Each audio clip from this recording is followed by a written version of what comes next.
jornada oficial de mares. Entonces es muy importante, porque miren, ya estamos cerrando el primer módulo.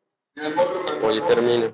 Ya el Mauricio nos va a entregar las notas del primer módulo, ya cuando lo entregue. Ya está. Ya a partir de ahora, apenas Mauricio termine, sigue mi módulo, y en mi módulo ya las notas no son distintas, son notas mías. Entonces, repito, si no lo han hecho, por favor, revisen antes de que nos vaya Mauricio. Entonces, Mauricio va a seguir por aquí. Sí, Mauricio, lo seguiremos por aquí. claro, no, eso es problema. Bueno, yo lo que quería decir es que el próximo martes hay clase, ¿cierto? Normalmente el examen de admisión es lunes y martes, pero el examen de admisión es solo el lunes. Entonces sí hay clase el próximo martes.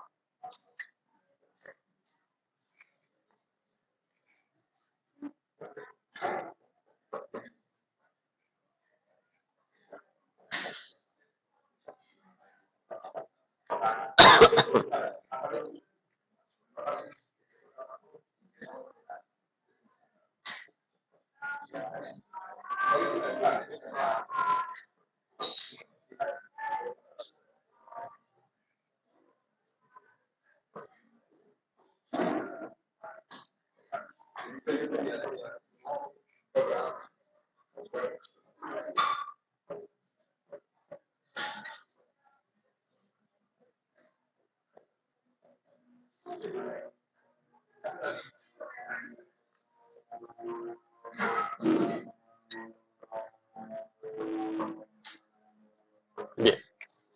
Entonces, dejemos un problema para trabajar, a ver quiénes lo hicieron. ¿Quiénes son los tesos? Hay que trabajar, igual yo les voy a ayudar, ¿sí? Teníamos una tabla, había que pasar de concentración y luego con la ecuación de Nernst a hacer el cálculo. Pero esta, que es de pues la vamos a hacer de la clase anterior de panspermia también, entonces, bueno, al final entrego ya algunos quizzes que me faltaban de la vez anterior y ya casi terminamos lo que tenemos de el último quiz. Para el trabajo voy a dejar las indicaciones allí en nuestro classroom, ¿sí? De qué va a ser el trabajo que realizaremos, ¿sí? La forma en que vamos a evaluar ya esa primera parte, ¿sí? O sea, qué cosas hay que hacer, qué cosas hay que consultar y qué cosas hay que concluir y escribir, ¿sí? No vamos a hacer 30 hojas ni más faltaba, ¿sí? 3, 4 hojas ya será más que suficiente, dado que nos tocará leer a cada uno de los profes todo este material, pero simplemente lo único que les pedimos es que se gasten el tiempo, ¿no? Simplemente ya aquí hay que hacer una que otra pequeña consulta, volver al material que tenemos y listo. Bueno, entonces, en la clase anterior habíamos tenido un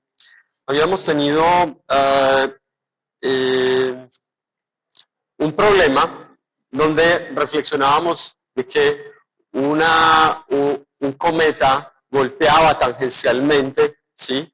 Golpeaba tangencialmente a un planeta que era 2 veces nuestra masa terrestre, ¿sí? Y de esas partículas que lograban salir hacia el espacio, entonces podemos averiguar qué temperatura máxima deben alcanzar esas, ¿sí? Lo interesante es que al ser golpeadas estas partículas, al ser eyectadas, salen supremamente calientes. Entonces, ¿qué tamaño más o menos deben tener, ¿sí? Para que en la temperatura interna no se derrita el material biológico, ¿sí?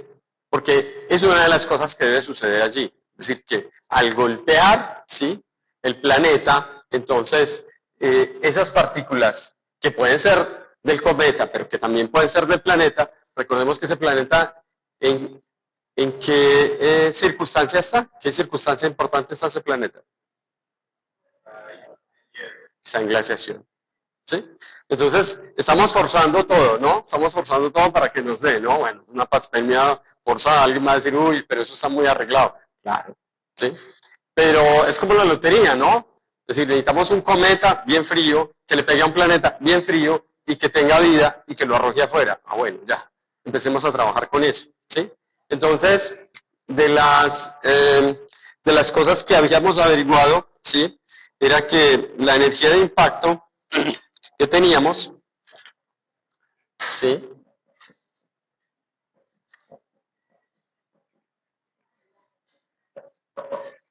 Era 5,6 por 10 a la 25 joules.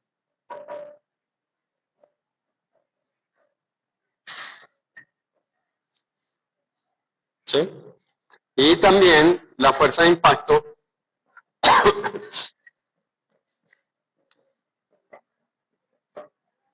era 7,5 por 10 a la 15 newtons. Igualmente, la velocidad de escape del planeta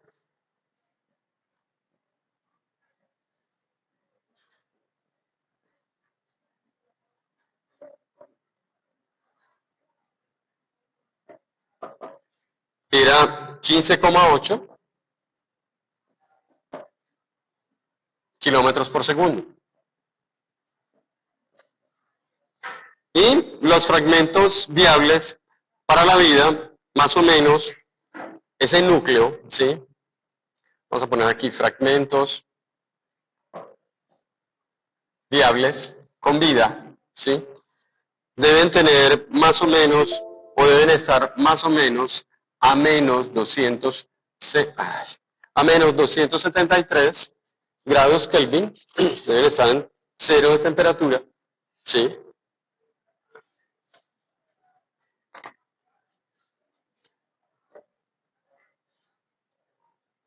¿Sí? Donde no haya fusión, es decir, donde no los degrademos, ¿no? Entonces, si el golpe es lo suficientemente grande y derrite todas estas piezas, pues obviamente ya no tendríamos absolutamente ninguna posibilidad de que esos fragmentos lleguen, ¿sí? Con buena posibilidad, ¿no? Entonces, una de las primeras cosas que podemos hacer es estimar el calor, ¿sí? Que recibe el fragmento expulsado, ¿sí?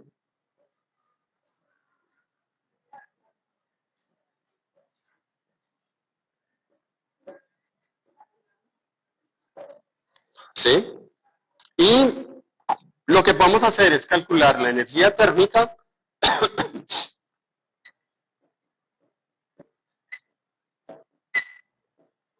de cuánto se puede recibir en ese impacto. Entonces, para ello, podemos utilizar la fórmula de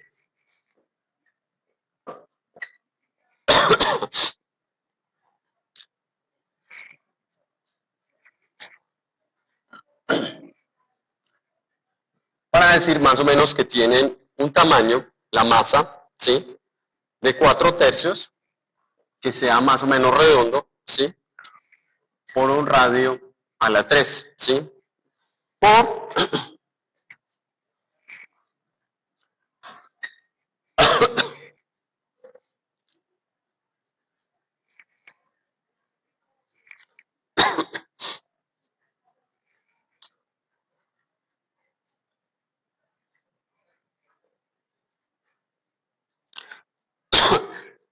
y se supondría más o menos que el 5% de la energía, ¿sí?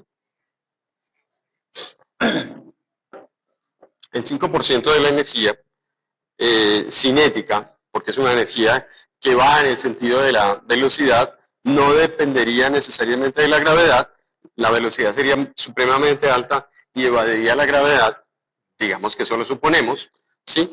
Entonces, eso pues lo convertiría en calor absorbido.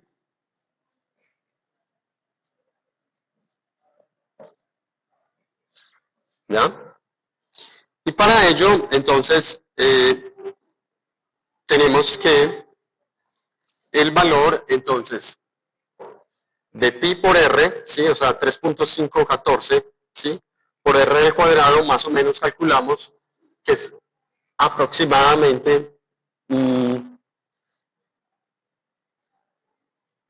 voy a pasarla acá toda completa, ¿sí? 4/3 por pi por 0.5, más o menos, al cubo, ¿sí? Por 2500, ¿sí? Donde más o menos es un fragmento, ¿sí? De 1300, ¿sí? Más o menos, bueno, 1300 kilogramos, ¿sí? Eso es casi una tonelada. Lo que quiere decir que toda la parte de afuera se va a derretir y el calor va a seguir hacia adentro, ¿sí? Y en este fragmento, pues es decir, en la zona interna, no va a haber nada que lo consuma. O sea, no va a alcanzar a llegarle el calor, ¿sí? Lo que va a permitirnos entonces calcular, ¿sí? Que el calor absorbido de este, ¿sí? Será igual entonces a 0,05 por la energía en joules, ¿sí? Que correspondería aproximadamente, ¿sí? A 8,36 por 10 a la 9 joules, ¿sí? Eso más o menos, ¿sí? En cuestión de aumento de la temperatura, ¿sí? De acuerdo a lo que le vaya pues, a recibir de calor, ¿sí? Lo podemos calcular con nuestra famosa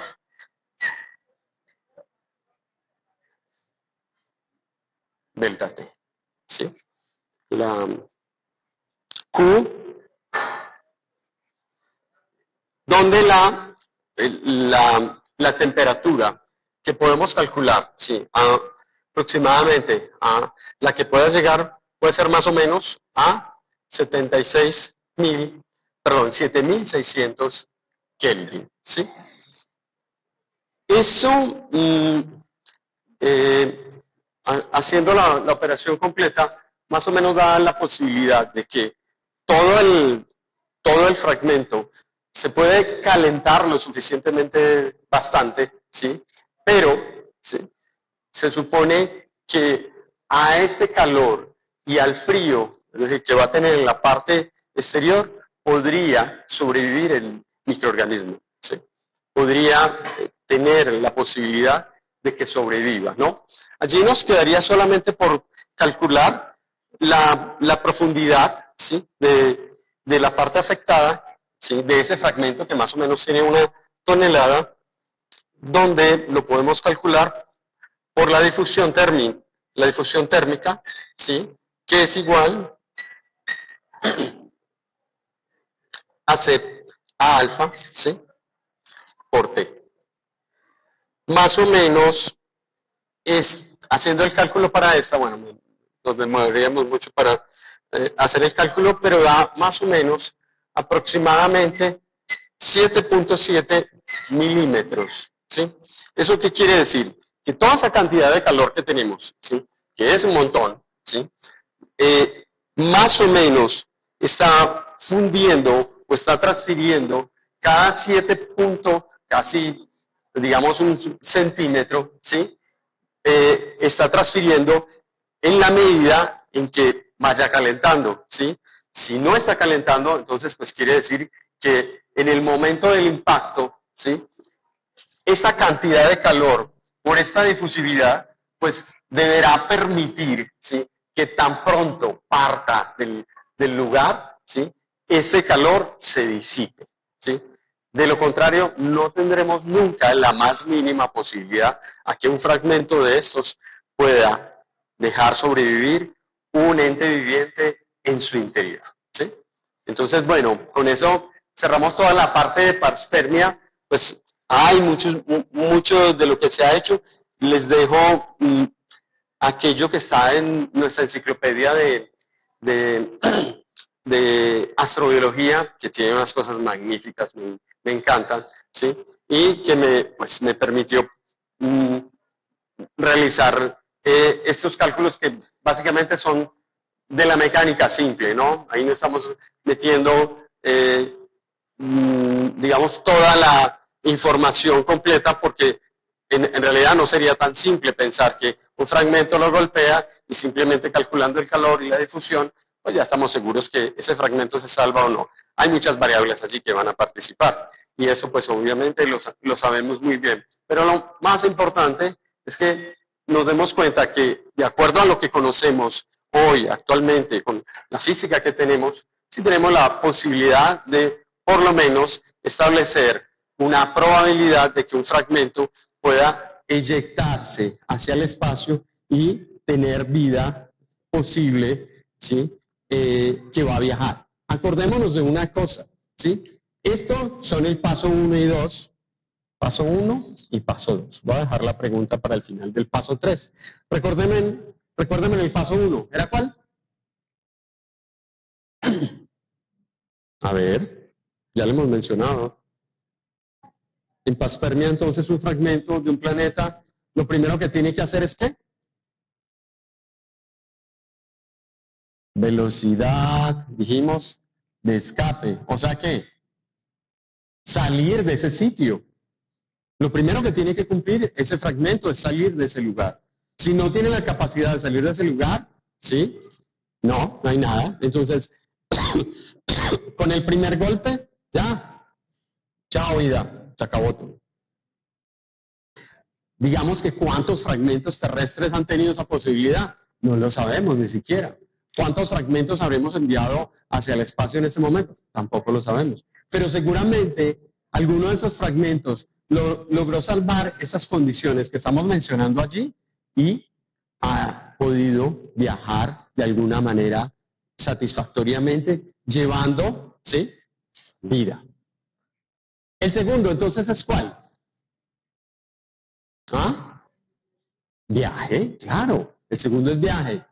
Y entonces, ¿aquí qué entraría si es viaje? ¿Cuál es la palabra cuál es nuestra variable dependiente que entra a jugar de aquí en adelante?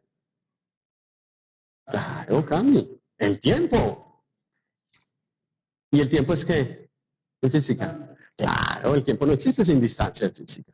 No podemos hablar de tiempo sin un espacio recorrido, ¿sí? Entonces, ahí, sí, los dos, efectivamente. ¿Cuánto tiempo? Pregúntame a Mario cuánto dura un tardígrado en criogenia. No sé, alguien me va a decir, ¿vieron el artículo que yo mencioné donde decimos que esas bacterias tienen un ADN activo y que son de hace 2.000 millones de años? ¿Cómo? Lo que habían dicho en la última conferencia que como 15 años. Bueno, no sé cuántos. Sí, no sé cuánto, pero de todos modos, sí, en este momento en los laboratorios tenemos material biológico guardado de hace más o menos 70 años, de muestras que han estado guardados 70 años ya de manera intencional, ¿sí?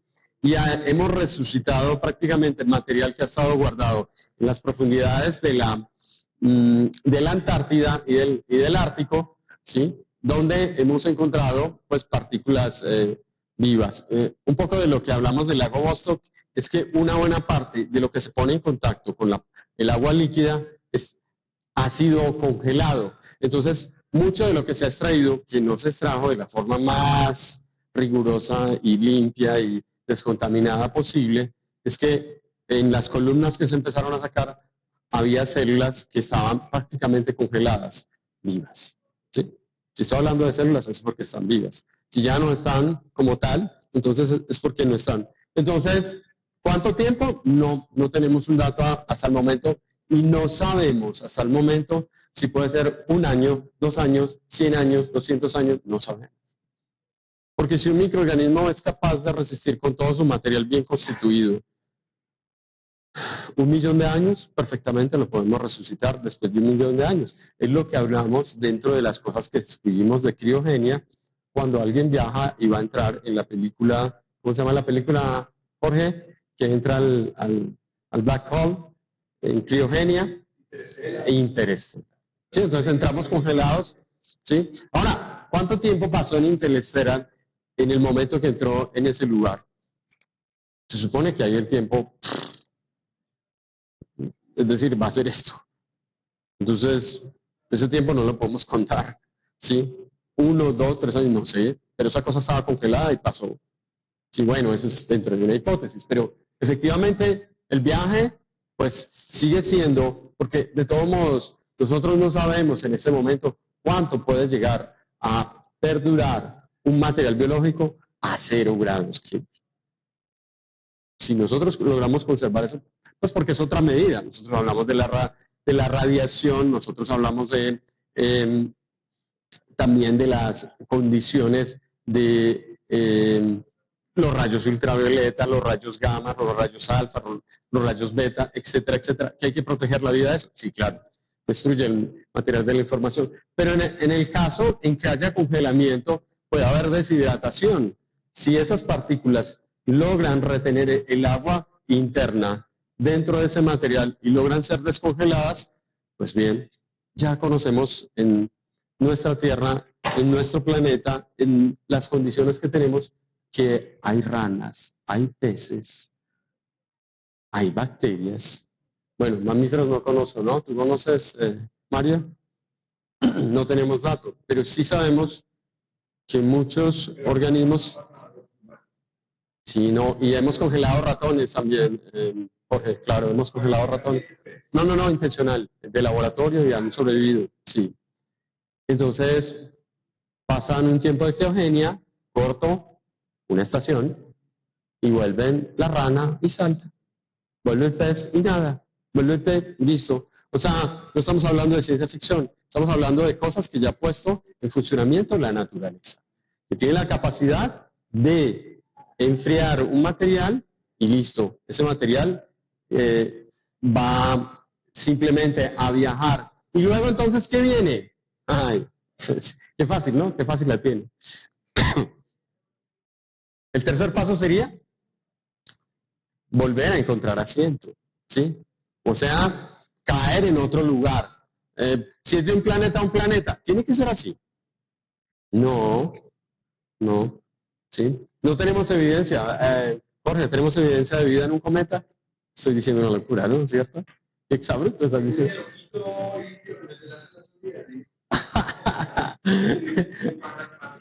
Exacto, ¿no? Sí, vida en un cometa, ¿no? Es decir, caer en otro lugar, ¿sí? Entrar. Vamos a ponerlo así. Entrar. ¿A dónde? Hipotético, de planeta a planeta. Ese es el hipotético, ¿sí? Pero nosotros hablamos de que Europa, que Encelado, que nuestros mismos satélites del sistema solar contienen vida. O sea, ya sacamos el asunto de poder manejar vida, ¿sí? Dentro de una zona que al principio la consideramos muy ideal, llamamos graciosa, amable, gentilmente, no ha desaparecido, por supuesto, zona de habitabilidad. Pero pues esa zona se ha ido ampliando de acuerdo a otros conceptos nuevos que han ido apareciendo. La entrada, ¿qué problema tiene? ¿Qué problema puede tener la entrada? Por ejemplo, ¿sí? Entonces aquí nuevamente tenemos que volver a nuestra física, ¿sí? Porque hay velocidad, aceleración, ¿sí?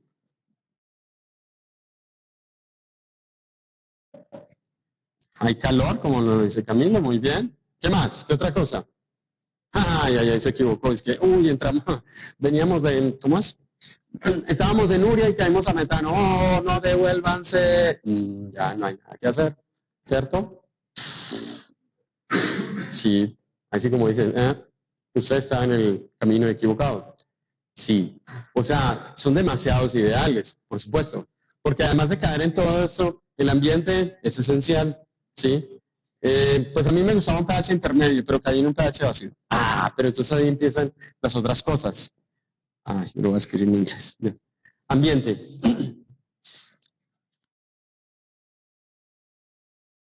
Listo.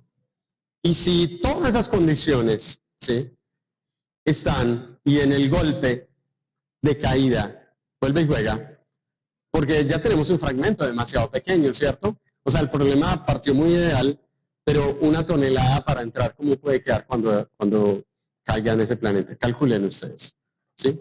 Creo que Jorge y Pablo calcularon por allá un fragmento muy grande que entró a la Tierra y creo que los fragmentos quedaron en cuestión de centímetros. Entonces, para que en ese interior guarde todo ese calor y logre resistir ese fragmento que trae vida, pues ahí ya quedamos muy cortos, ¿sí? A lo mejor Murchison traía vida. No sé, ¿sí? Bueno, alguien podría decir, sí, sí traía vida, pero se descompuso. Bueno, habíamos encontrado aminoácidos, pero no encontramos todavía nucleótidos claramente, ¿sí? Entonces, bueno, en el momento de entrar se desarmó toda la estructura, un poco difícil, ¿no?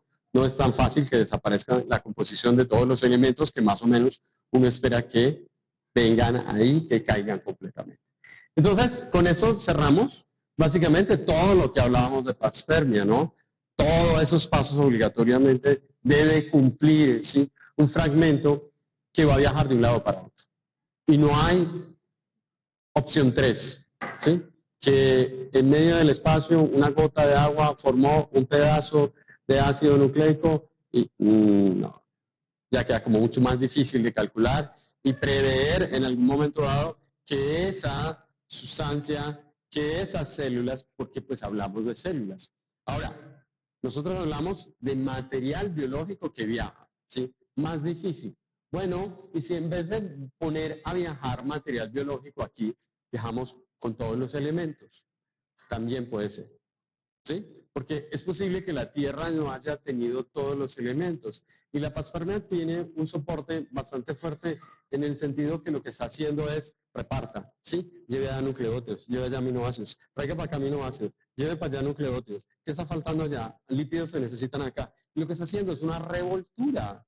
Está trayendo y llevando material. Y es lo que han hecho constantemente todos los discos, todos los discos de formación de todos los sistemas planetarios, que lo que hacen es pasar material, llevar y combinar hasta tener toda la tabla periódica de los elementos. Básicamente eso fue lo que ganamos en un momento dado, ¿sí? Porque se suponía que una estrella en el momento de enfriarse pues iba a dar una buena cantidad de elementos de la tabla periódica, pero con todo lo que tiene una estrella es suficiente para que de la estrella salga todo el material de vida. Pregunta para desarrollar ustedes. Anótenlo nuevamente. Con todo el material que tiene una estrella, hay suficientes elementos para fabricar vida en un planeta. Ya hay un problema de entrada. El primero, ¿cuál es? El más esencial, por lo menos para la vida terrestre. ¿De la estrella puede venir agua? ¿De la estrella puede venir agua? ¿Qué dice Camilo? Camilo dice que sí.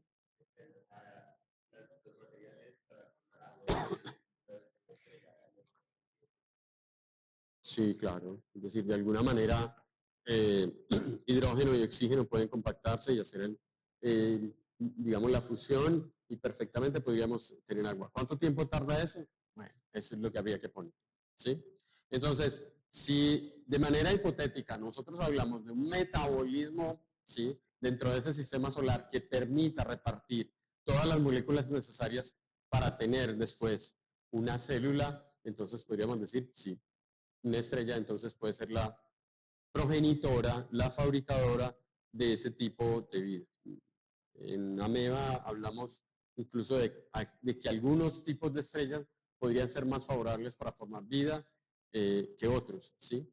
Pero si esas partículas están viajando, es decir, no hay que ir muy lejos para mirar hacia la Luna y ver cuántos impactos están dando, cuántas cosas trajeron en un momento dado que dejaron definitivamente repartido en cada uno de esos lugares cientos de materiales, ¿sí? Entonces, eso no ha parado. Es decir, este viaje hipotético, con o sin vida, sigue. ¿Y qué lleva entonces esos materiales? Pues moléculas de la vida, sí, ya sabemos. Ya tenemos evidencia en los mismos meteoritos que han traído a la Tierra, que muchos materiales de los que está compuesta la vida los traen. En el experimento de Urey, ya también sabemos que una reacción química no biológica es capaz de formar material de la vida. Listo. ¿Qué sigue? ¿Qué sigue entonces de ahí hacia adelante? ¿Se podría repetir, si esa formación de vida se da en la Tierra, se podría repetir en otro lugar? sería entonces la pregunta a contestar. Si esas mismas condiciones ya somos capaces de simularlas, ¿sí? Y el mismo espacio nos ha mostrado que esas mismas moléculas están allá, ¿qué elementos quedarían para participar simplemente para replicar esas mismas condiciones? Así no, es muy diferente y muy difícil que se forme un planeta Tierra. Bueno, ¿dónde está la ecuación de Drake? La ecuación de Drake, ¿sí?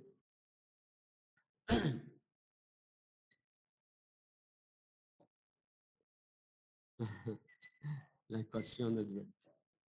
La ecuación de Drake, entonces, nos dice cuáles son todos los elementos necesarios para qué.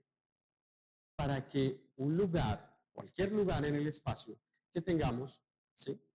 Nos permita formar vida, ¿sí? Entonces, primero debe haber una superficie, debe haber una temperatura, debe haber un albedo, debe haber todos los elementos necesarios. Desde que nos conocemos en Ameba, hemos visto que la ecuación de Drake cada vez más larga, ¿no, Sergio?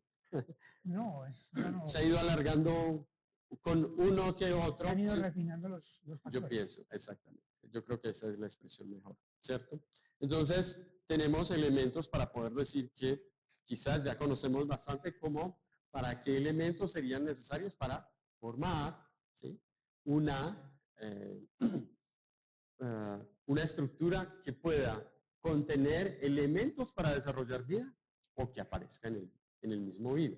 Porque sabemos muy bien que contener los mismos materiales, es decir, yo agrego en ese tubo nucleótidos, agrego aminoácidos, agrego lípidos, hago así y hay una célula. ¿Por qué no se reorganiza todo eso? ¿Sí? Si don Prigogine nos decía muy claramente, es que eso tiene la capacidad de ¿auto qué? ¿Qué capacidad tienen las moléculas de la vida? Conservación. Pero la capacidad de tener autoconservación no quiere decir que por ellas conservarse ya son capaces de interactuar dentro de esa mezcla para formar un compuesto. Entonces alguien dice, no, pues déjenlos ahí y seguramente en un momento dado va a aparecer vida. Sí. El problema es que no hemos tenido la máquina que nos mida en el tiempo cuando esos compuestos se van a reorganizar, porque alguien nos va a decir, no, puede demorar 15 años. Bueno, ese es cortico. Puede demorar 100 años. Ese sigue siendo cortico. Puede demorar 200 años. Ah, ese es cortico. Puede demorar 1.000.000 de años. Ah, ya, ese no está cortico. Entonces, ¿quién va a esperar 1.000.000 de años ahí mirando el tubo? Ya apareció una célula. Nadie.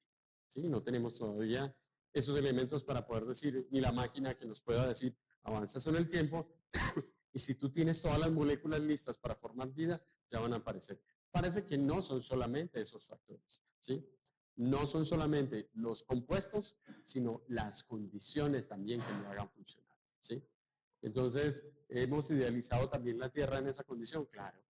Pues es en la ecuación de Drake, la única o el único lugar del universo que la cumple es la Tierra, ¿sí? Pero puede haber otro lugar que cumpla la ecuación de Drake. Y es el proceso entonces que empezamos en búsqueda, ¿no? En ese caso. Bueno, cerramos Paspermia ya definitivamente y habíamos dejado un problema para hacer, para calcular. ¿Quién lo hizo? ¿Quiénes lo hicieron?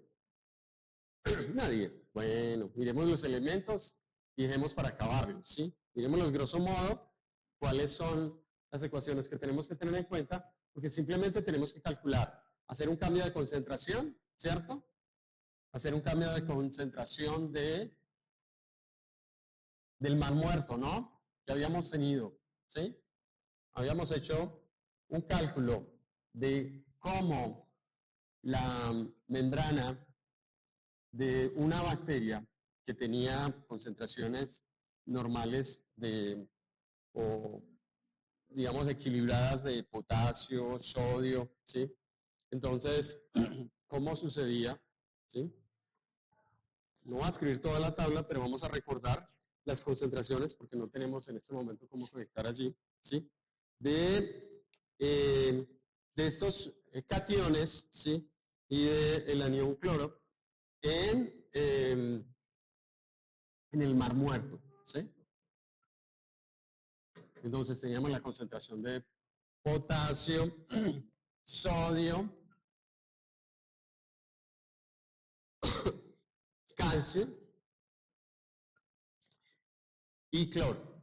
Ah, bueno, también habíamos agregado magnesio. ¿Sí? Y habíamos dicho que las concentraciones entonces estaban en qué? En concentraciones clásicas en milimolar, ¿sí? Y dábamos esas concentraciones en miligramos, ¿qué? ¿Miligramos qué? Litro. Miligramos litro, ¿sí? Entonces, las pedíamos, básicamente es una estrategia de cambiar, ¿sí? Esto que es cantidad de moléculas, ¿sí? O moléculas disueltas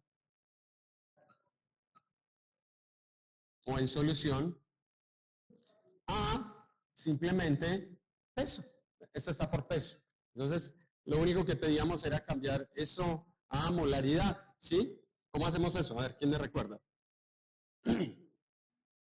Fácil, es una ecuación que nos dice la concentración, se puede calcular, ¿sí? Pasando, entonces, esta, ¿sí? Miligramos, litro, ¿sí? Por el peso molecular, del peso molecular de lo que estemos averiguando, ¿sí? En este caso, cualquiera de estos, ¿no? Entonces, esos son gramos mol, ¿sí? Y ya tenemos eso, ¿en qué? En molaridad. Ya tenemos eso en molaridad. Entonces son miligramos litro aquí, ¿sí? Que es lo mismo gramos litro, pues claro, estos dos se van, ¿sí? Y aquí tenemos moles, ¿sí? Y ya tenemos entonces la concentración en milimolar. Por ejemplo, la masa del magnesio, 24.3, ¿sí? Para que lo sepan. 24.3, ¿sí? La del sodio, 36.6, 36. La coloqué donde no era. 36.6, ¿sí? Es cloro. La de el calcio, 17.6, ¿sí? La de el sodio, ya está. Nos falta el cloro, 230. Esta pesa mucho más, ¿sí? 4, ¿sí? Y la del potasio, 7,8. Listo. Ya con eso entonces podemos hacer los cálculos, ¿sí? De a qué molaridad están. Simple. Hagamos una nomás, ¿sí? Hagamos, por ejemplo, la del magnesio. Es una de las que queríamos hacer. Ok, ¿sí? Entonces, decimos que es, en el caso del magnesio, tengo una hormiga acá, la concentración en molaridad del mar muerto, de toda esa cantidad de iones, ¿sí? ¿A qué molaridad está? ¿Sí? Algunos le tomaron foto, recuerdo, a la tabla, ¿no? ¿Se acuerdan? Entonces, vamos a comparar, a ver, solo del magnesio, ¿sí? Aquí tenemos 45.900 por 24, 305. Que nos da una molaridad de 1,889 milimolar, ¿sí? ¿Por qué? Porque habíamos puesto en la tabla milimolar, ¿se acuerdan? Igual yo la cargo en en las diapositivas que tengo que cargar de las dos últimas clases y lo vuelven a hacer, lo vuelven a mirar. Igual la resolución del problema estará ahí para que resolvamos otro que dejaré indicado. Bien, entonces es muchísimo, muchísimo más alto, ¿sí? Está casi 1 molar, Pedro, no, está a una concentración altísima de magnesio, ¿sí? Bueno, ya tenemos una fuente importante de magnesio allí en el Mar Muerto. Listo, ¿sí? Hagamos uno negativo, el cloro, ¿sí? Para que cerremos. El cloro, entonces dijimos que era 230, pongamos 230 400, ¿sí? Por 35, 453. 453. Y la molaridad, la molaridad entonces sería 6, 500, 1 milimolar. Es decir, las concentraciones del mar muerto pues son terribles para una bacteria que tratemos de mantener, digamos, en esa sal. Es como sacar básicamente de un vaso de agua y echar aproximadamente 2 o 3 cucharadas de un recipiente de un vaso normal, 2 o 3 cucharadas de sal agregadas así directamente, ¿sí? Y que logren disolver. Muchos bordes del mar muerto ni siquiera pues ya logran retener toda esa cantidad de sal, entonces vemos esas formaciones de salares, ¿sí? Porque el mar muerto ha sido una de las fuentes de obtención de sal, ¿sí? Y allí tenemos estas bacterias que habitan sin ninguna dificultad en esas concentraciones. Nos queda por averiguar cómo es, ¿sí?, la retención de agua, ¿sí?, de acuerdo a esto, ¿sí?, utilizando entonces la ecuación de Nernst, ¿sí? La ecuación de Nernst nos va a permitir calcular el potencial de membrana. Y el potencial de membrana entonces nos establecerá si esa cantidad de iones no solo permite la conductividad y el movimiento de agua, sino el transporte a través de los poros específicos, es decir, la bomba de sodio-potasio, los canales de magnesio, los canales de cloro, etc. Entonces, con la ecuación de Nernst, ¿sí?, voy a dejarla indicada para que ustedes la puedan trabajar para terminar con los últimos 2000 años de nuestra Tierra. Recordemos que con ella nos permite entonces calcular la energía de ion X, ¿sí?, por la constante de los gases, por temperatura, ¿sí?, por la constante de Faraday, más el logaritmo, ¿sí?, de la concentración del ion, ¿sí?, a nivel extracelular.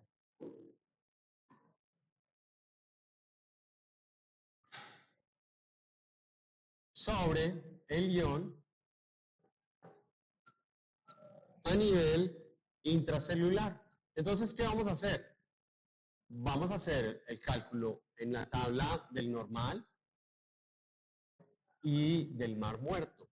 O sea, podemos calcular simplemente reemplazando los milimoles, ¿sí?, de la parte interna con la parte externa, y podemos comparar los milimoles de una célula que no está en unas condiciones.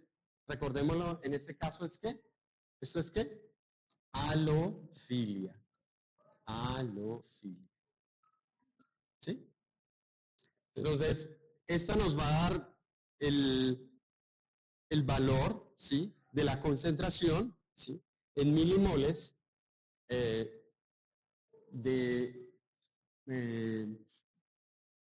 del exterior y del interior comparado, ¿sí?, en una bacteria que vive en esas altas concentraciones, ¿sí?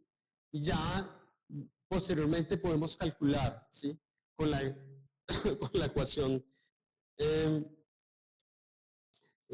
consolidada, toda la ecuación de Goldman, podemos calcular absolutamente todos los iones pues, que queramos poner en conjunto.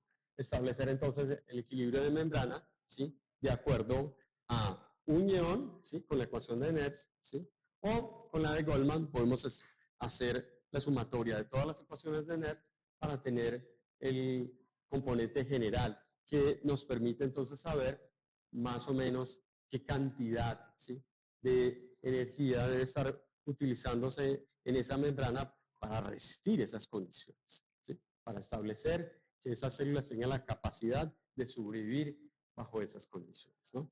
Entonces, con esos dos ejemplos, ¿sí?, voy a dejarles un calculito indicado para que finalmente podamos saber, ¿sí?, si ese potencial de membrana, que recuerden, debe dar en negativo, ¿sí?, por la ley de Ohm, ¿sí? Entonces, permitirá establecer, ¿sí?, si esas condiciones para esa célula que está sobreviviendo son viables, ¿no? Es decir, podríamos agregar una Escherichia coli que no sea de tipo halófita a ese mar muerto y no va a sobrevivir, ¿sí? Y ya sabemos, digamos que esa célula, a pesar de que esté en esa concentración de sal, no va a ser ni siquiera medianamente viable, ¿sí?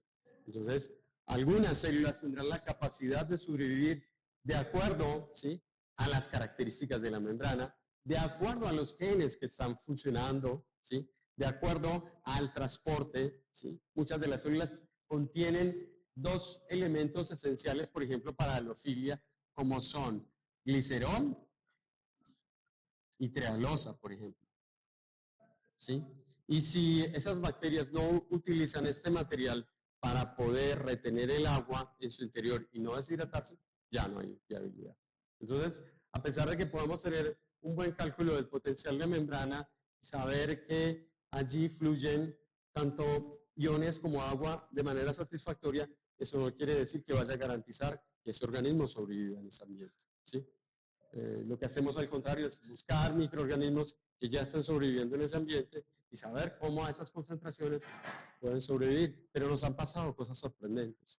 Bacterias que están en condiciones, lo que pasó efectivamente en el Río Tinto, bacterias que vivían en condiciones normales, muy buenas, ¿sí?, y terminaron sobreviviendo a ese ambiente, ¿sí? Si alguien me preguntara, en el río Medellín fabricamos extremófilos, lo hicimos, ¿sí? En el laboratorio, hace unos años, experimentamos con unas algas que sacamos del río Medellín y la cosa más sorprendente era que creíamos que pues, eran muy susceptibles porque ya el río se había limpiado. Bueno, hicimos una prueba exagerada. Metimos las algas que sacamos del río Medellín y las sumergimos en cianuro, ¿sí?, en concentraciones muy, muy altas de cianuro, ¿sí? Nuestras algas sobrevivieron a esas condiciones. Después, en un experimento que hicimos incluso con Mario, enviamos estas mismas algas al espacio. Ellos enviaron tartígrados, nosotros enviamos las algas y aguantaron esas condiciones, ¿sí? Teníamos una alga que la habíamos probado, había sido sacada de las alcantarillas de Bogotá. Esa alga está en el banco ATCC en los Estados Unidos y pues por alguna cuestión se nos facilitó y lo pudimos utilizar aquí. Resulta que la bacteria, el alga bogotana era mucho más susceptible al cianuro que la paisa, ¿sí? Pero llevándola al espacio, la bogotana era mucho más fuerte bajo las condiciones de antigravedad que la paisa, ¿sí?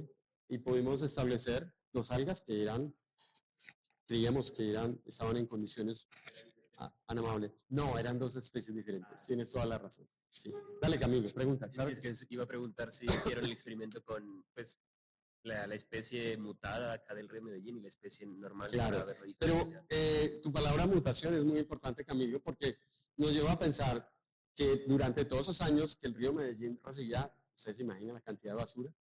No, basura no, sustancias orgánicas. Recibían cianuro, colorantes, tintes, un montón. Y ahí estaba el alga. Y todo le pasaba por encima. ¿Sí? Me imagino que vomitaba todas las noches. No, mentira. Pero efectivamente había que resistir esas condiciones, ¿sí?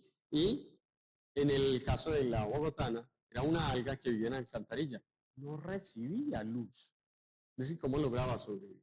Entonces, en una de esas tomas de muestras, el alga terminó en una colección gringa y nosotros la vimos en la colección y la solicitamos, nos facilitó, bueno, hay que pagar por ella, pero la metimos en 2 experimentos específicamente que uno diría, pues son de esta región, son de acá, ¿sí?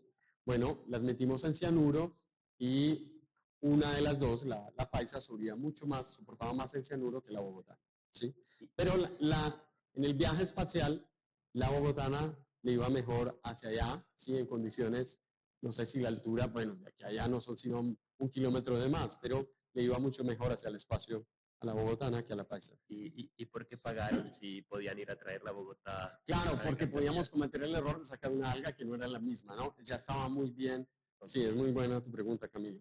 Ya estaba muy bien caracterizada, ¿sí? Entonces, como estaba muy bien caracterizada, definitivamente era uno de los aspectos, pues, que había que dar un buen punto de partida de algo que estuviera caracterizada. Ya teníamos la paisa que le habíamos hecho secuenciamiento de ADN, la teníamos muy bien caracterizada de manera genética, entonces queríamos otra muy bien caracterizada que no fuera de acá, ¿sí? La queríamos como control, además queríamos que se muriera y tal cosa, no, también aguantó el cianuro, ¿sí?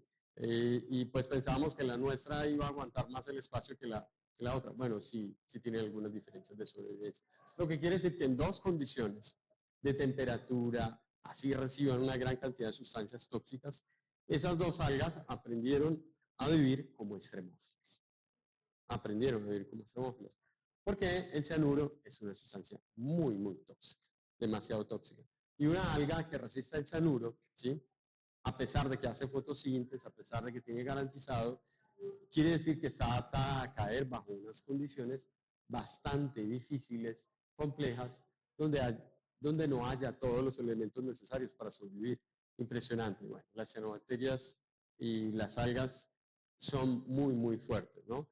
Esta era una alga porque era nucleada, ¿no? Entonces, bueno, con eso cerramos eso de los extremófilos para que nos demos cuenta qué pasó. Sí, y sus estómagos, ¿no? Recuerden que contamos que nuestros estómagos son extremófilos. ¿Por qué? ¿Por qué? Camilo, ¿por qué? Porque tenemos ácido clorhídrico en alta concentración en nuestro estómago. Tenemos unas altas concentraciones. Bueno, cerremos esos 2000 últimos millones de años. Vaya, voy a dejar los artículos, no pudimos abrir hoy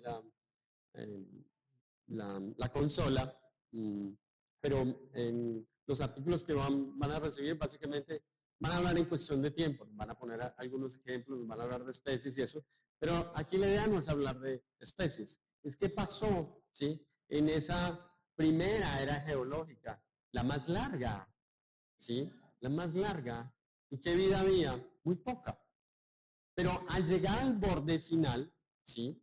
Al llegar a la finalización, voy a borrar esta para llenar la información.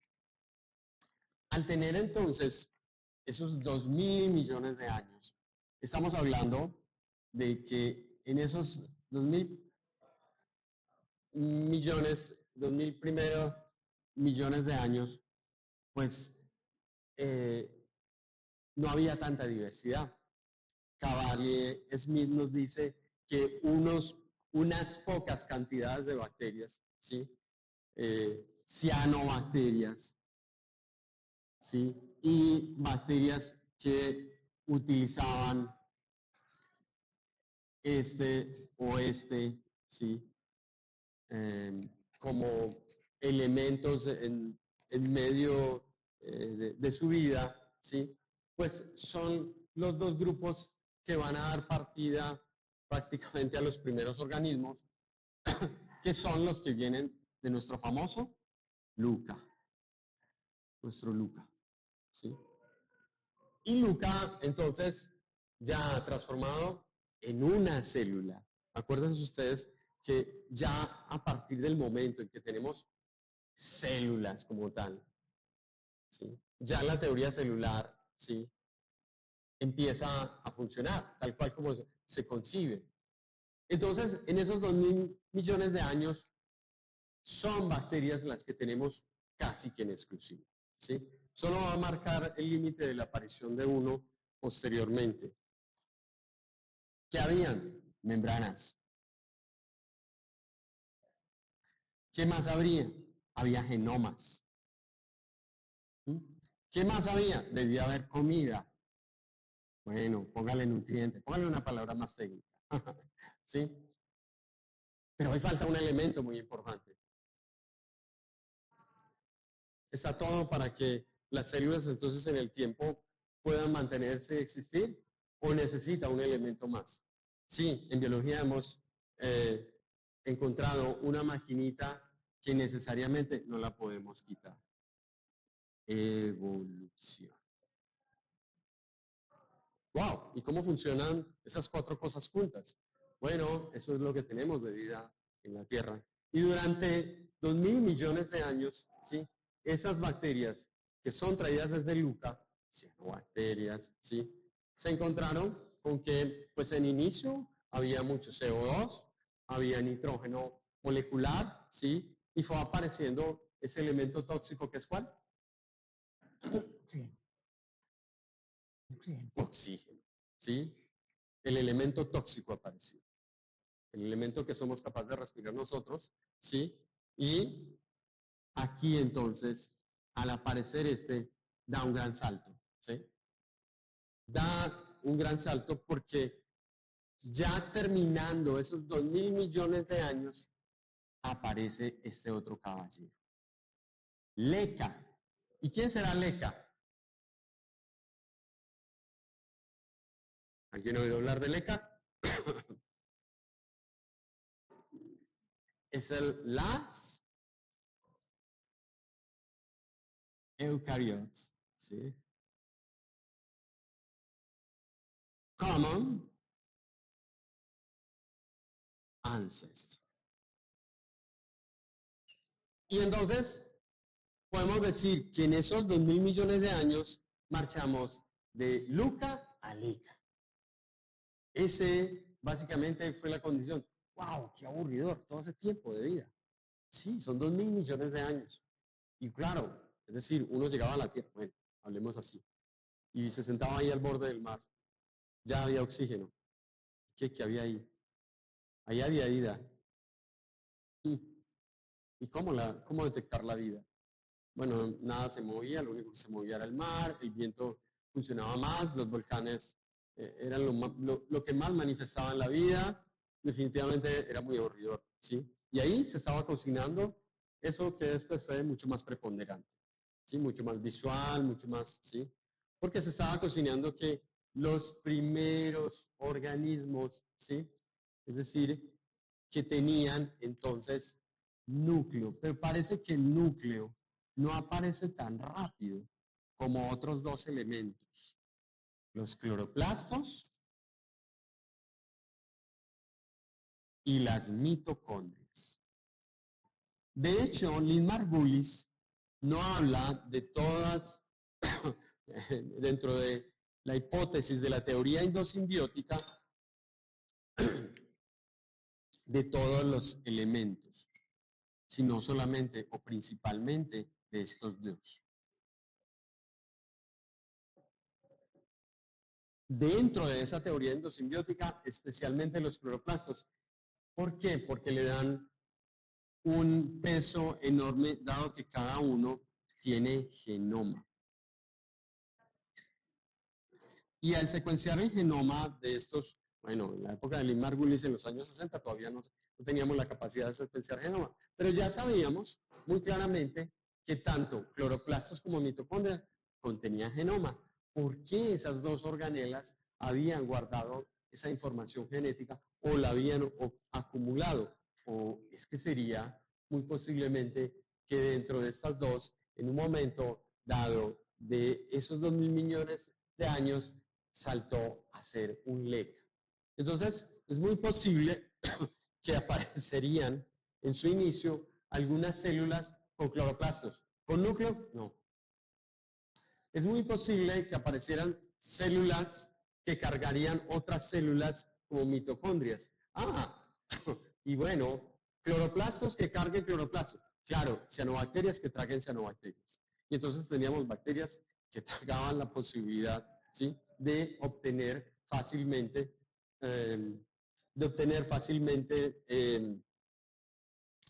esas, esas bolsas, esas estructuras al interior del organismo. Allá en las diapositivas van a encontrar los ejemplos, ¿sí? Porque en la teoría de Shostak hablamos de que los organismos se alimentan. Entonces, aquí tengo una célula y aquí tengo otra célula. Y esta célula va a querer alimentarse de ella. Bien, claro, necesita obtener alimento, ¿sí? Pero vaya problema. Se engulló la célula y la célula no se dejó engullir. O sea, la fagocitó, ¿sí? Y en un momento dado no pasó absolutamente nada distinto a conservar este material. ¿Qué tiene que suceder ahora? Una división celular. ¿Y qué cosa sorprendente pasó allí? Es que los cromosomas de esa célula y los cromosomas de esta célula se dividieron de manera síncrona. En ese mismo momento en que se dividieron los cromosomas de la célula que engulló a la célula más pequeña, ¿sí? Retó a la otra a que se dividiera. Pero lo más sorprendente es que esta, ¿sí?, tuvo la capacidad de conservar su material genético y posteriormente aparecer en dos nuevas células la misma información. Entonces, ya tenemos el primer LECA, ¿sí? Y, todo se hizo de manera sincrónica. No sabemos. Sí, no, los eucariotas todos cargaron inmediatamente. Mitocondrias, cloroplastos y lisosomas. No, no pudo haber sido así. Tardaría mucho tiempo más, ¿sí? Donde en estos 2.000 millones de años fue de ensayo-error, ¿sí? Traguémonos una célula que sea capaz de absorber el oxígeno y miremos a ver si es capaz de retener el ATP. Entonces debió haber pasado exactamente lo mismo, ¿sí? Y esta célula, sorprendente, esta célula hace fotosíntesis. Ojo, esta célula hace fotosíntesis. Y se tragó una célula que hace oxidación, fosforilación oxidativa. Hace fosforilación oxidativa. Y quedaron inmersas esta célula haciendo respiración y haciendo fotosíntesis. Y ahí entonces tenemos las primeras células que tienen la capacidad de fabricar a partir del CO2 glucosa, pero también de asimilar el oxígeno, ¿sí? Las plantas actuales que tenemos hoy en día, ¿sí? Las que absorbieron mitocondrias que no hacían fotosíntesis tuvieron en un momento entonces la capacidad de subir, de respirar en ese ambiente, ¿sí? No hacían fotosíntesis, pero ganaron, ¿sí?, mucho al absorber células que tenían la capacidad ya de resistir el oxígeno, ¿sí? Y ahí entonces aparecen de las primeras líneas del ECA lo que conocemos actualmente como hongos, lo que conocemos actualmente como animales, ¿sí?, lo que conocemos actualmente como protistas que no hacen fotosíntesis. Porque tenemos en algunos protistas algunas cosas raras como la euglena, que tiene la capacidad de hacer fotosíntesis, que tiene la capacidad de hacer, ser un omnívoro, fagocitar de manera clásica como si fuera, digámoslo así, un animal, ¿sí? Y en algunos momentos se cambia, dependiendo de las condiciones, a fabricar glucosa a partir de la luz o a buscar su alimento. Lo que le convenga más, eso dependerá de cada ambiente. Entonces, definimos que esos 2.000 primeros millones de años son una etapa muy, muy compleja y muy difícil para las células, porque definitivamente pasar por todo ese sinnúmero de etapas, ¿sí?, de simplemente por qué las células no se quedaron ahí, ¿sí? ¿Por qué tuvo que entrar este elemento, ¿sí?, a fabricar posteriormente lo que conocemos hoy como diversidad, ¿sí? Entonces, a lo mejor en 20, 30 millones de años que quizás todavía tengamos en este planeta la especie humana, de pronto que pueda viajar a otro lugar del espacio a unas velocidades increíbles y llegamos a un planeta donde solo hay células de un solo tipo. ¿En qué momento entonces están? Si nosotros sabemos que las células pasan por este proceso, por el proceso de evolución. ¿Sí?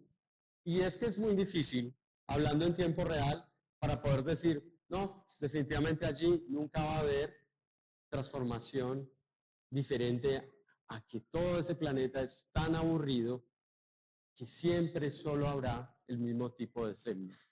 Los 2000 millones de años de la historia de la Tierra son así, son tremendamente aburridos. Y si hubiésemos llegado a ese lugar y si hubiésemos desembarcado y hubiéramos tenido la capacidad de conocer un lugar así, o tendremos a futuro la capacidad de conocer un lugar así, simplemente podemos pensar que está en un momento desde Luca a quién sabe qué transición va a pasar. Pero no es seguro que todos los planetas que tengan vida en el espacio tengan que seguir exactamente el curso, ¿sí? En la ecuación de Drake tendríamos que poner algunas variables, no solo como la evolución, sino como otras condiciones que por la aleatoriedad nos permitieran en un momento dado decir, definitivamente allá va a haber biodiversidad o allá no va a haber biodiversidad, va a haber una monodiversidad. Ese planeta es tremendamente aburrido, solamente tiene, ¿sí?, algunos de esos. Definitivamente LECA marca un cambio fuerte porque le da otra dimensión, ¿no? Al aparecer plantas, animales, hongos, pues digamos que cambia a esa diversidad, ¿sí? Pero son las mismas bacterias las que en un momento dado, ¿sí?, por la interrelación entre ellas, por la dificultad de los ambientes, por la energía y la disponibilidad de alimentos dispuestos dentro de esos mismos ambientes, los que permitirán que esa diversidad empiece a crecer, empiece a explotar, empiece a formar nuevas estructuras. ¿Estamos en ese proceso? Seguimos. Es decir, ahí no para, ¿sí? El ser humano es uno de esos ejemplos y afortunada o desafortunadamente le tocó manejar una cosa como fue la inteligencia, de manejar ecuaciones, de manejar elementos radiactivos, de imaginar que allá en el espacio, de tener telescopios que tienen la capacidad de llevarlos a otros lugares, de poder mirar y sentarse a mirar para afuera y decir, o estoy solo o hay alguien allá. Con eso termino, chicos. Muchísimas gracias. Muy amables por acompañarme estos días. Y bueno, espero que se diviertan tanto con el profe Jorge que viene a continuación en la semana entrante, el próximo martes. Y ya les dejaré las preguntas para que desarrollemos en ese trabajito para evaluar nuestra sesión de la parte celular, del inicio de la vida en la Tierra o del inicio de la vida en el universo, como podríamos llamarla. Últimas preguntas para irnos. Todo quedó muy claro. ¡Qué maravilla! No. Recuérdame tu nombre. Natalia, adelante, claro. Bueno, estaba planteando... hay pregunta de afuera, ya te respondo, Natalia. Claro que sí. A ver. La pregunta, Natalia. Es para que... Sí, claro. De cómo va a ser entonces ahora Sí, dijimos ¿cómo que sería? se plantean unas preguntas, hay que responderlas y se da un límite para trabajarlas. Entonces, ¿sí? eso se Hay que sube. utilizar alguna bibliografía. Yo voy a poner Ok. en nuestro Classroom cuál van a ser las preguntas que tenemos que desarrollar y más o menos en qué espacio, ¿no? Debe haber bibliografía también, ¿sí? Debe estar acompañada de bibliografía. ¿No hay ninguna pregunta? Por aquí preguntaban. Claro que sí. Bueno, ahí me excusan las diapositivas, yo se las subo pero pues no hay nada distinto a lo que vimos hoy. Si cree que el ser humano podría sobrevivir una catástrofe a nivel galaxia.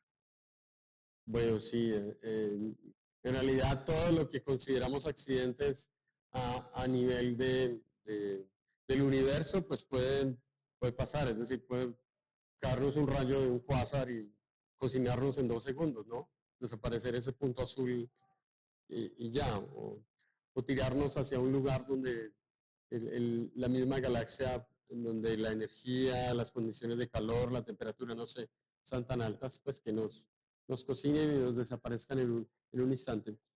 Pero yo pienso que los tiempos son tan largos y tan grandes dentro del universo, ¿sí? Que esos segundos que estamos viviendo como especie nos dan la oportunidad de hacer cosas maravillosas, cosas grandes, cosas así. Y que esos segundos son demasiado largos para nosotros. Es decir,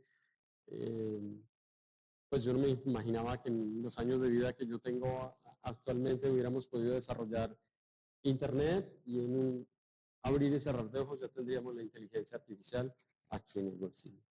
Todas esas cosas son bastante sorprendentes porque pues algunos manejábamos algoritmos hace muchos años, después nos enfrentábamos con una herramienta a hacer cálculos estadísticos y todos teníamos a la mano R, etcétera. Pero pues yo, sinceramente se los digo, jamás pensé que la inteligencia artificial llegaría a nuestras manos. Que eso lo conocerían sus nietos o no sé quién. Ya, eso está aquí. Ya. Entonces, tenemos muchas herramientas para desarrollar una cantidad de cosas más adelante. Natalie tiene preguntas. Dale, Natalie.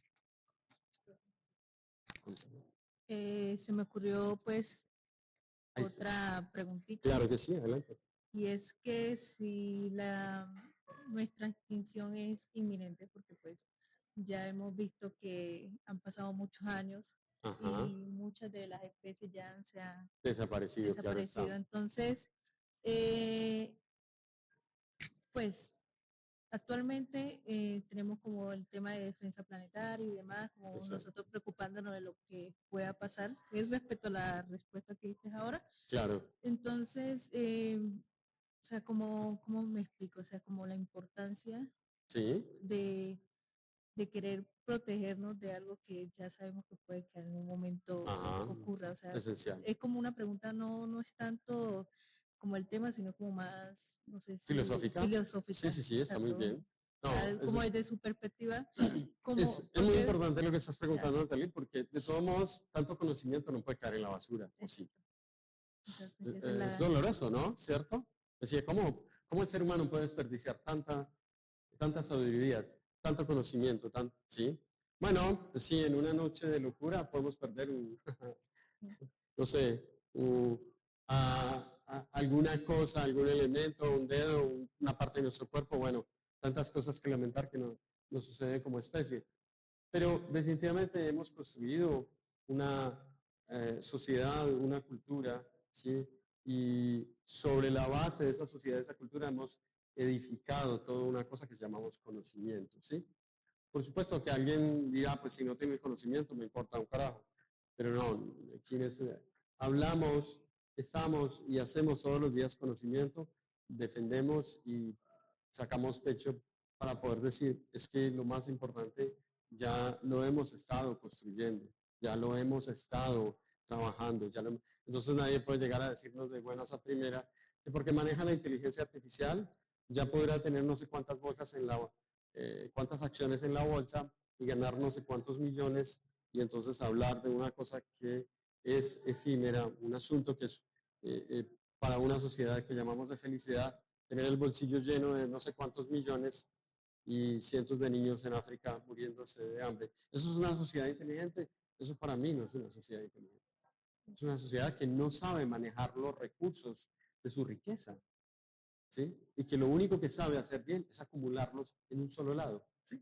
Eso es como la del conejo que saca tierra, la lleva en un solo lado y la pone ahí, y entonces después vas a necesitar tapar ese hueco y olvida en algún momento dado. La ardilla le pasa muchas veces eso, se olvida las nueces que guarda en un momento dado en invierno y no recuerda dónde las tenía metido, pues su invierno será muerto, es decir, no pasará.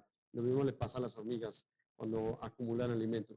Las especies tienen esa inteligencia que no se puede medir de alguna forma de manera tal que uno pueda decir, definitivamente la inteligencia es hacer ecuaciones, definitivamente la inteligencia es ganar en acciones, definitivamente la inteligencia es construir telescopios, definitivamente no es eso. Eso es apenas un pedazo de una sociedad inteligente que tiene que hacer un montón de cosas, ¿sí? que tiene que pensar como un montón de neuronas acumuladas ahí y que tienen que tomar decisiones en consenso y en conjunto. Y no una sola persona que nos diga cómo debemos pensar. Eso ha sido lo precioso de la ciencia, eso ha sido lo bonito de la ciencia.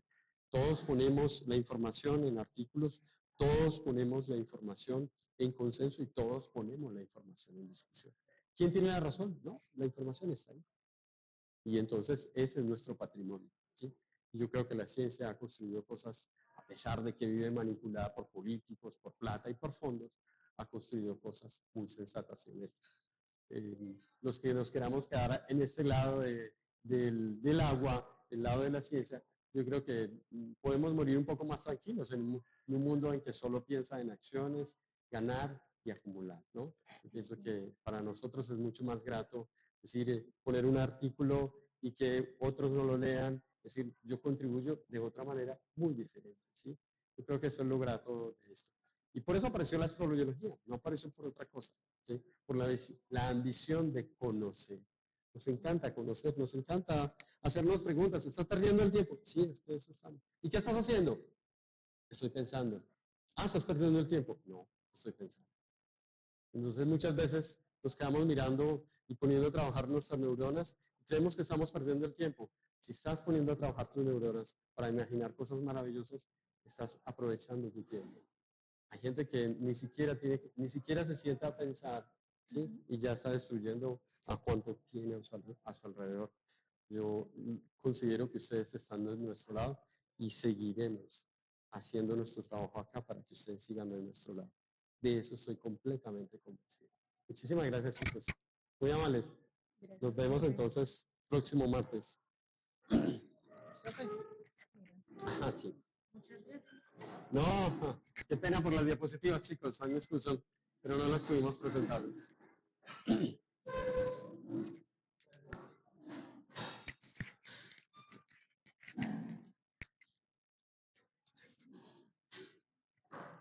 Sí, sí que grabó.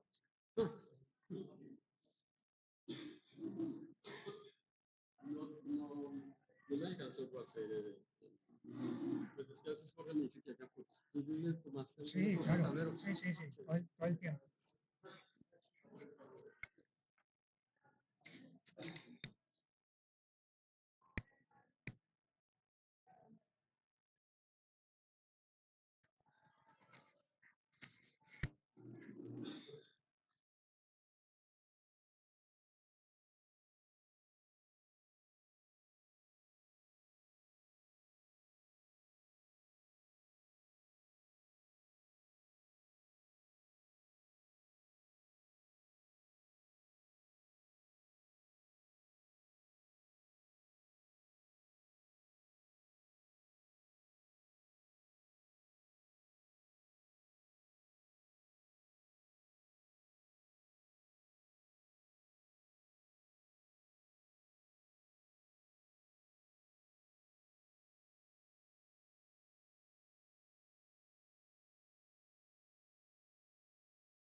mandan un mes, los van a dejar almacenados un mes.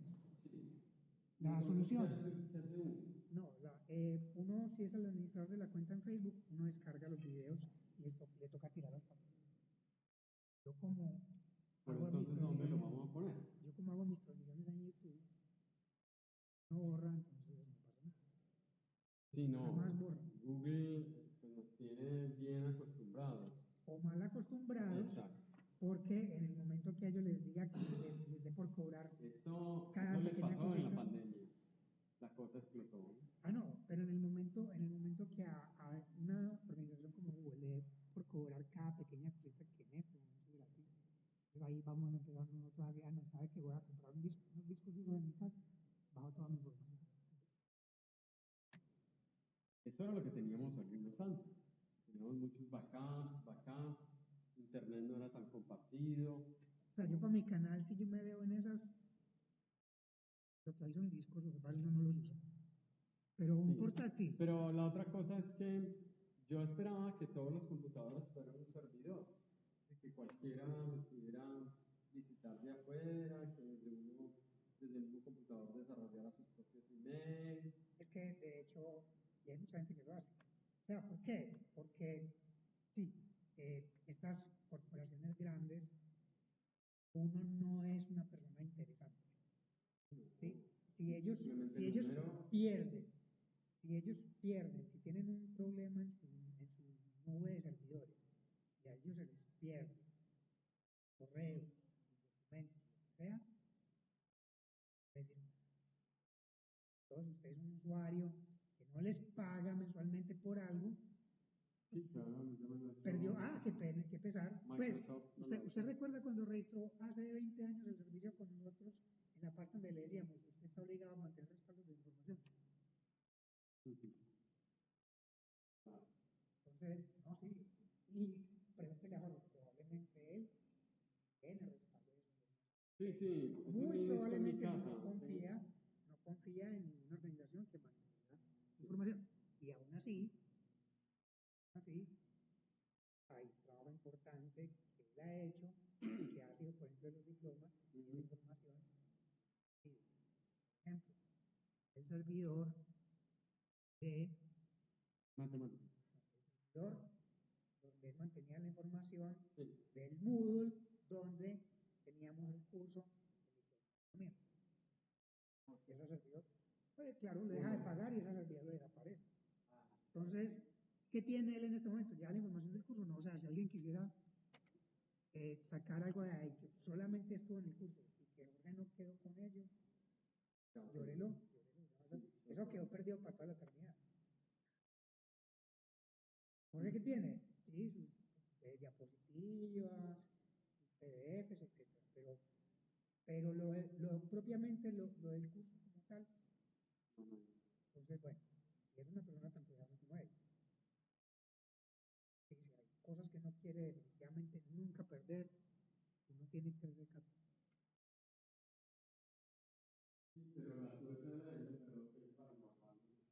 Cualquier unidad de almacenamiento permanente. Pero es que una USB tiene demasiado espacio. Una USB ya tiene un tera. Sí, tienen una buena cantidad de espacio. Pero Es mejor no sacarlo de ahí. Las Pero USBs una tienen USB, reglas. Las USBs tienen reglas. Mejor dicho, los discos, el almacenamiento permanente tiene reglas. Desmonte antes de hacer cualquier otra cosa. Sea el tipo de disco que sea, desmonte. Asegúrese que esté desmontado. Y respecto a los datos de uno, que no mantenga uno solo. Porque tener uno solo es un solo punto de falla. ¿Cuál es la ventaja que tienen las aplicaciones en la nube, por ejemplo, las de Google? Que él le guarda versiones. Usted, si se le daña en algún momento, usted puede devolver. Eso es algo muy chévere, como le digo. El problema es eso. Está en la nube de una corporación que ellos pueden decidir luego hacer lo que les dé la gana y su información se desaparece. O ellos le dicen, si se la recuperamos, le cobramos $10 o $20. Y usted desesperado por tener información los paga. Es mejor tener una copia en otro lado, ¿no? Bueno, $50 para nosotros es mucha plata. Para ellos no. Y hay gente que paga $100. Yo diría que hoy en día, para cualquier particular, a cualquier particular no Ahora, no la le sobra. pregunta es, Google One guarda la información de mi empresa. Yo soy esa empresa. Sí. No, no.